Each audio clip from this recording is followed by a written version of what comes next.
আমরা যখন নামাজে দাঁড়াই, আল্লাহ বলে নামাজ পরে পর, আগে বল তুই মুশরিক কিনা, শিরক করস নাকি বল। আমরা বলি ওয়াজ্জাহাতু ওয়াজহিয়া লিল্লাযী ফাতারাস সামাওয়াতি ওয়াল আরদা হানিফান ওয়া মা আনা মিনাল আল্লাহ আমি শিরক করি না।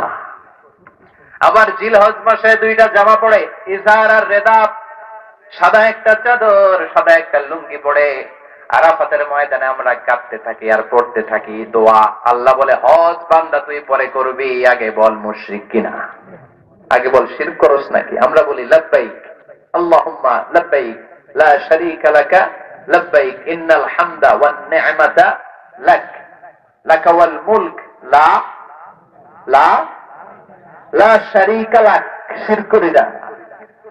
তার মানে নামাজের আগে ঘোষণা দিতে হয় আমরা শিরক করি না, রোজা রাখার আগে ঘোষণা দিতে হয় আমরা শিরক করি না। আবার হজের ময়দানে যখন লাব্বাইক লাব্বাইক বলে চিৎকার করি, সবার আগে ঘোষণা দিতে হয় আমি শিরক করি না।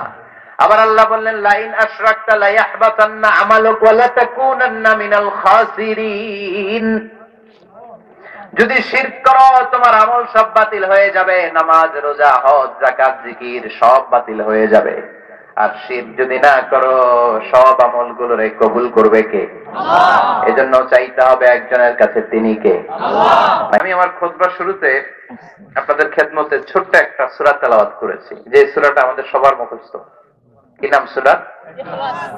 সূরা কুল হুয়াল্লাহ অথবা সূরাতুল ইখলাস। মুখস্থ নাই কার কার? হাত তোলেন। 1 2 3 4 5 পিছনে 6 7, এই যে সাফা একজন তুলছে 8, এই যে সভাপতি সাহেব 9। সভাপতি চাচা মনে করছে কার কার কুল হুয়াল্লাহ মুখস্থ আছেন হাত তোলেন। চাচা এটা তো কবেই মুখস্থ করছে, আগে আগে হাত তুলি। আসলে জিজ্ঞেস করেছিলাম কার কার মুখস্থ নাই। খুশির চোটে মানুষ হাত তুলে ফেলে ভুল করে, আর আমরা ভুল করলে আমাদের মাফ করে কে? আল্লাহ। কি এক আল্লাহ আমরা পাইছি, আমরা খালি ভুল করি, উনি খালি মাফ করে। গাফিরিজ যামবি ওয়া কাবিলিত তাওব, ওনার কাজ হচ্ছে মাফ করা। শয়তানের কাজ ওয়াসওয়াসা দেওয়া, আমাদের কাজ ভুল করে ফেলা, ওনার কাজ সুবহানাল্লাহ পড়বেন না? সুবহানাল্লাহ। তো এই সূরাতুল ইখলাস শুধু মুরব্বি চাচা কেন, ছোট বাচ্চাদের তো মুখস্থ আছে, আছে না? যদি জিজ্ঞেস করি কবে মুখস্থ করছো, কবে হুজুর জানি না, কেউ কইতে পারবো না, কারণ এটা যে কবে মুখস্থ করছে আমি নিজেও জানি না। ছোটবেলায় আব্বার হাত ধরে দাদার হাত ধরে যখন আমরা মসজিদে যাই, তখন ইমাম সাহেবের কণ্ঠে শুনতে শুনতে ছোটখাটো সূরাগুলো কবে যে এমনি মুখস্থ হয়ে যায় আমরা নিজেরাও টের পাই না। সুবহানাল্লাহ পড়েন। সূরাতুল ইখলাস ওই রকম একটা সূরা, ঠিক কি না? এটা মাক্কি সূরা। কি সূরা? When I conduct any tafsir, I consider all the sitting audience my students. যারা বসে আমার কথা শুনে আমি মনে করি এরা আমার ছাত্র। যখন আমি বলি মনে করি আমি শিক্ষক। আমার আগে যিনি কথা বলছিলেন উনি ছিলেন আমাদের শিক্ষক, আমরা তখন ছাত্র, ঠিক কিনা? আমার পরে আবার কেউ বসলে উনি হয়ে যাবে আমাদের শিক্ষক, আমরা হয়ে যাব ছাত্র। কোরআনের ছাত্র হয়ে বাঁচতে পারলেও লাভ, মরতে পারলেও লাভ, লস নাই। কোরআনের সাথে লাগলেই লাভ। মর্যাদা বাড়ায় দেয় কে? আল্লাহ। এই জন্য আমি ক্লাসের মতো করে বোঝানোর চেষ্টা করি যাতে করে কিছু নিয়ে যাওয়া যায়, মাথায় করে নিয়ে যেতে হবে আমলের উদ্দেশ্যে। এজন্য যখনই প্রশ্ন করব সামনে থেকে শুরু করে প্যান্ডেলের পেছন পর্যন্ত সবাই উত্তর করতে হবে একসাথে। রাজি তো? আর জোরে পড়েন ইনশাআল্লাহ। সূরাটার নাম সূরাতুল ইখলাস। কি নাম? সবাই বলেন নাই কি নাম? সূরাতুল ইখলাস। এটা মাক্কি সূরা। কি সূরা? এখনো সবাই বলেন নাই, সবাই বলতে হবে এটা মাক্কি সূরা। কি সূরা? এটা মাক্কি সূরা। এই সূরাটা কোরআনের 30 পারায় অবস্থিত। কত পারায়? আয়াত সংখ্যা 4টা। কয়টা? 112 নম্বর সূরা। কয় নাম্বার? কোরআনের সূরা আছে কয়টা? এটার নাম্বার কত? 112। আয়াত মাত্র 4টা। এই 4 আয়াত বিশিষ্ট ছোট্ট সূরাটির মধ্যে শব্দ আছে মাত্র 15টা। কয়টা? এই সূরাটার মধ্যে সর্বমোট অক্ষর আছে 47টা। কয়টা? এই তো আপনারা সুন্দর ছাত্র হয়ে গেছেন, প্রশ্ন করা মাত্রই উত্তর দিতে পারেন। আলহামদুলিল্লাহ পড়েন। সূরাতুল ইখলাসই শুধু সূরাতুল ইখলাসের নাম নয়, ইখলাস ছাড়াও এই সূরাটার আরো কিছু নাম আছে, শুনবেন? এই সূরার আরেকটা নাম হলো সূরাতুত তাওহীদ, তাওহীদের সূরা। এই সূরার ভিতরে তাওহীদের কথা আছে না নাই?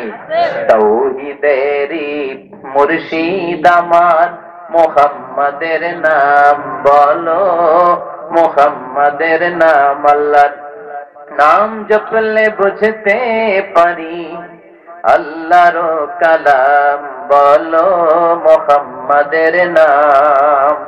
ওই নামেরই রশি ধরে যাই আল্লাহর পথে, ওই নামেরই ভেলায় চড়ে ভাসি নূরের স্রোতে, ওই নামের বাতি জেলে দেখি আরশের মুকাম বলো, মুহাম্মাদের নাম। পড়েন, তাওহীদেরই মুর্শিদ আমার, মুহাম্মাদের নাম বলো, মুহাম্মাদের নাম। আল্লাহর নাম জপলে বুঝতে পারি, আল্লাহরই কালাম বলো, মুহাম্মাদের নাম। আল্লাহু আকবার পড়েন। এই সূরার একটা নাম হলো সূরাতুত তাওহীদ। কি নাম? তাওহীদ মানে একত্ববাদ। আমার আল্লাহ কয়জন? চিল্লায় বলতে হবে, আল্লাহ কয়জন? এটার ঘোষণা এই সূরার ভেতরে আছে না নাই? এজন্য এই সূরার নাম সূরাতুত তাওহীদ, এক আল্লাহর সূরা, একত্ববাদের সূরা। আমরা হচ্ছে মুওয়াহিদুন, আমরা এক আল্লাহ বিশ্বাসী। আমাদের কি একাধিক আল্লাহ আছে? কথা বলেন। হিন্দু ভাইরা, যদি তোমরা কেউ এসে থাকো, আমাদের হিন্দু ভাইয়েরা অনেক ঈশ্বরে বিশ্বাস করে। তাদের নাকি 33 কোটি দেবতা। কয় দেবতা? তার মানে কয়টা দেবতা যা আছে নিজেও জানে না। ও কি নাম বলতে পারবে 33 কোটি? তা আমার খোদার নামে যদি আমি কইতে না পারি, এটা কি খোদা হইলো? কথা বলেন। ওরা দুর্গারে ডাকে, সরস্বতীকে ডাকে, কৃষ্ণাকে ডাকে, রামকে ডাকে, আছে না নাই? जो तो मिटाना चाहे जीवन का तृष्णा, सुबह शाम बोल बंदे कृष्ण कृष्ण कृष्ण। ঠিক কিনা? এটা ওরা বলে, আমরা কি এটা বলি?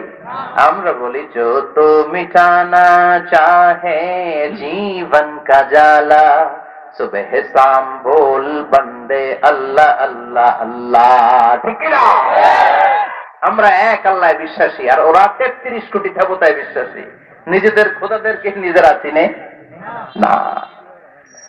এজন্য আল্লাহ বললেন, গোলাম এমন একটা সূরা দিলাম, এই সূরার মধ্যে আমি আল্লাহ যে এক, এর ঘোষণা আছে না নাই? এই জন্য সূরাতুল ইখলাসের আরেক নাম সূরাতুত তাওহীদ। কি নাম? আরো জোরে কর। তাওহীদের সূরা, একত্ববাদ। আপনি বাঁচতে চাইলে আপনাকে একত্ববাদে বিশ্বাস করতে হবে। আপনি যদি দুই আল্লাহ বিশ্বাস করেন, ঈমান থাকবে? তিন স্রষ্টায় বিশ্বাস করলে ঈমান থাকবে? ওইটার তাওহীদ থাকে না, ওইটা হয়ে যায় শিরক। তাওহীদের বিপরীত কি? কথা বলেন। আল্লাহ বললেন, ইন্নাল্লাহা লা ইয়াগফিরু আন ইউশরাকা বিহি ওয়া ইয়াগফিরু মা দুনা যালিকা লিমান ইয়াশা। আল্লাহ চাইলে সব গুনাহ ক্ষমা করতে পারেন, সব পাপ তিনি মাফ করে দিতে পারেন, শুধু শিরকের গুনাহ তিনি মাফ করেন না। কোন গুনাহ মাফ করেন না? এজন্য শিরক করা যাবে? কথা বলেন।